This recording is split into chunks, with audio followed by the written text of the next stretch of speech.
I'm Nick from Enemy, and we're here with Alex from the sports team. How's it going? Yeah, pretty good. You all right? Yeah, good man. So we're speaking, just as Deep Down Happy is up for the Mercury Prize next week. I mean, like, that is a significant thing at any stage of an artist's career. But to do it with your debut, it's quite something, isn't it?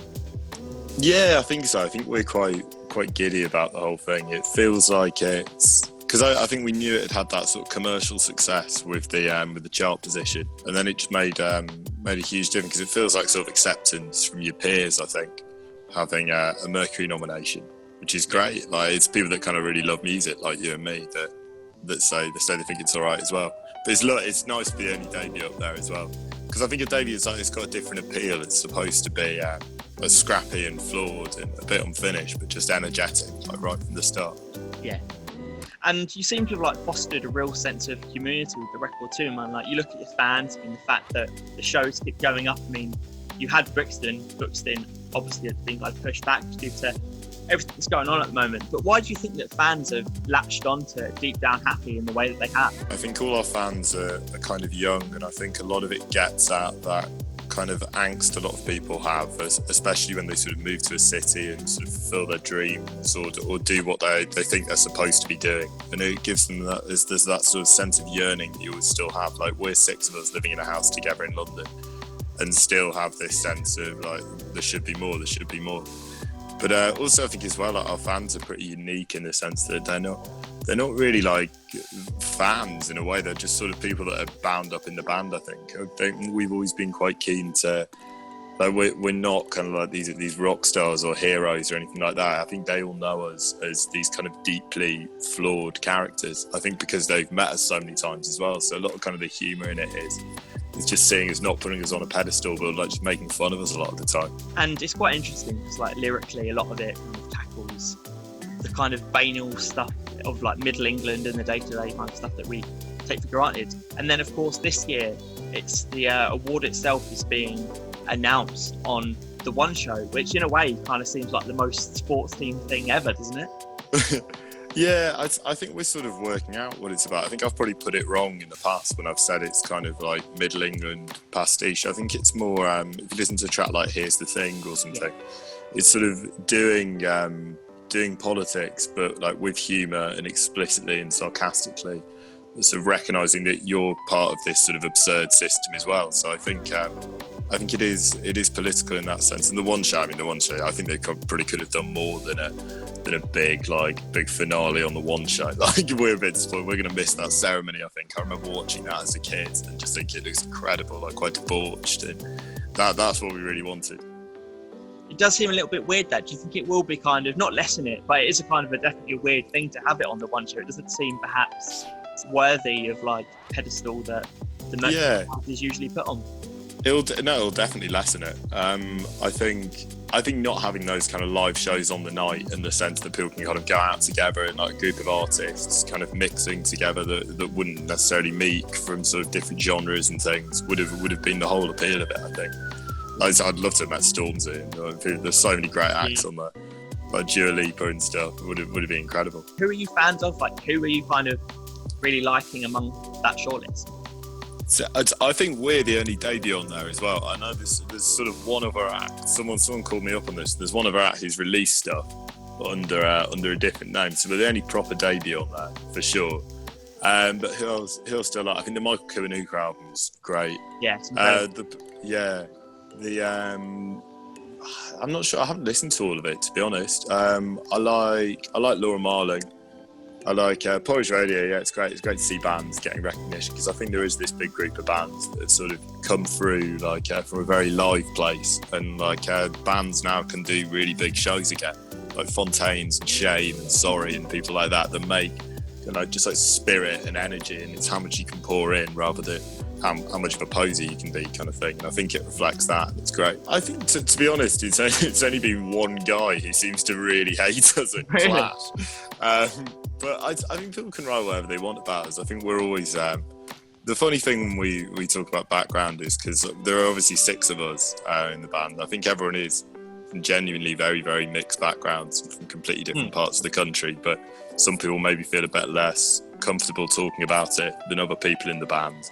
So I think maybe you'd get a different impression if you sort of really to dig into it of kind of what kind of background we're all from.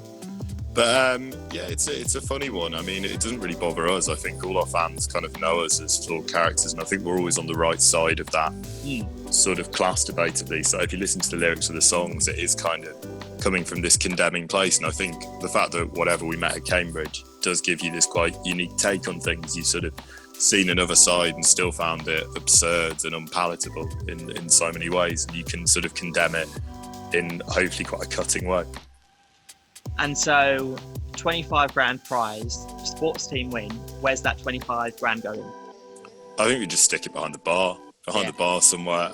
Like I always remember Wolf Alice when they won did it at the Hawley Arms. Like they stuck there, I think it's still there, I can't remember, but just stuck a bar tab on. So I think that's what we'd do. Do you think that the fact that it's all of you living in one house is going to make those celebrations even more wild? Because, you know, like the minute you win, you're kind of all together instantly. Yeah, it's a funny one. I think we find our house a slightly depressing place, having been here for so long. But yeah, it'd be nice to get out, but we couldn't meet anyone else, which would be fitting, I think, because we're all sort of like trapped in only each other's company for the entire thing, this band. But it'd be great, and I'm sure shows will come back, and we're hopeful for that. And I think we'll sort of celebrate it with everyone else when we get the chance. And follow up to Deep Down Happy. We started it. What can we expect? Where's it going to go?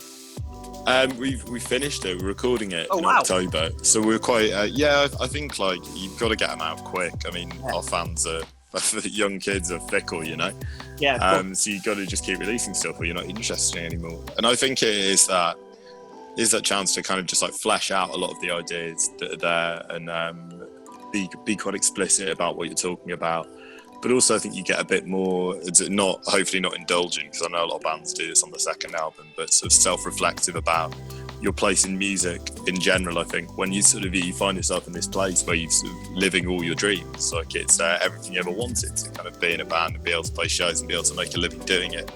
And then you still have this sense of, all right, well, now you start comparing yourself to other people that have done it as well. So you get more of a sense of your place within kind of like the wider context of music. So yeah, I think it's a bit darker and it's a bit more reflective. And, you know, as the profile rises, it seems that sports team are laying down the gauntlet as well. I saw yesterday Henry's challenge to Pete Doherty down in Margate. Yeah, it was quite funny how that happened. Like, we all went down to Margate for a bit of a swim. Yeah. And Rob was the original one that was really, really keen for it. And he dislocated his shoulder getting into the sea that morning. Yeah. And so we're like, all right, we've pitched this thing, everyone wants to watch it. And Henry, who never wanted to do it in the first place, ended up doing it. But I couldn't believe it. Like, articles on kind of Kent Live and stuff. Like, NME did a piece of it. Yeah, I mean, like, brilliant. Like, just for like anyone that might be confused, this is the Pete Doherty breakfast that he did it. It's at the Dolby Cafe in Margate, and he did it a couple of years ago. It's like £18, and it's like the biggest breakfast you'll ever see. It's something like, it's huge. It's ridiculously big, and Pete absolutely nailed it. He finished it in like 15 minutes along with a yazoo. And Henry had the same yesterday, had the yazoo, but his success wasn't quite on the scale of Pete's, was it?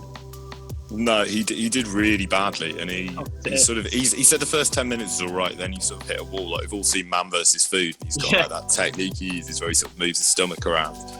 But he also had like a yazoo as his drink of choice to go down with it, which is an insane choice. I mean, that's the way that the man himself did it. I know Pete had a yazoo, so I guess if you follow the original techniques, but yeah. Yeah, I mean, he's a very impressive man to finish that. They've just opened that hotel down there as well, I think, the Albion Rooms, which is looking better and better. Yeah, have you been? I haven't been to the hotel. I went to the bar last year. It's nice. It's a lot nicer than you might perhaps expect. Yeah, it's really good. It's really, really cool. Yeah, no, it's great. Like, Margate's just brilliant. Love it down there. Just finally, I know that we've had the shortlist. Is there any bands that perhaps didn't get the nod that you reckon could have been up for the Mercury bands, artists in general? I thought Sorry were going to be on it. I think that album's unbelievable. Like, they will always be kind of our favourite band, I think. Who else can I think of? Yeah, Working Men's Club. I don't know if they put theirs out within the window. I think that's a great album. But the Sorry one was the big one I think they missed. But I think it's a great shortlist. Like, it's really diverse, and kind of the fact that I think it's brilliant. And like Charlie XCX, I think, did it all during lockdown, which is obviously sort of a tough thing to have done. And like, it's a tough time to be creative, I think, for a lot of people. I think that is everything. Thanks so much for joining us, Alex, and good luck for the night. Cheers, mate. Thanks a lot. Cheers, Great mate. to chat to you. See ya. Bye.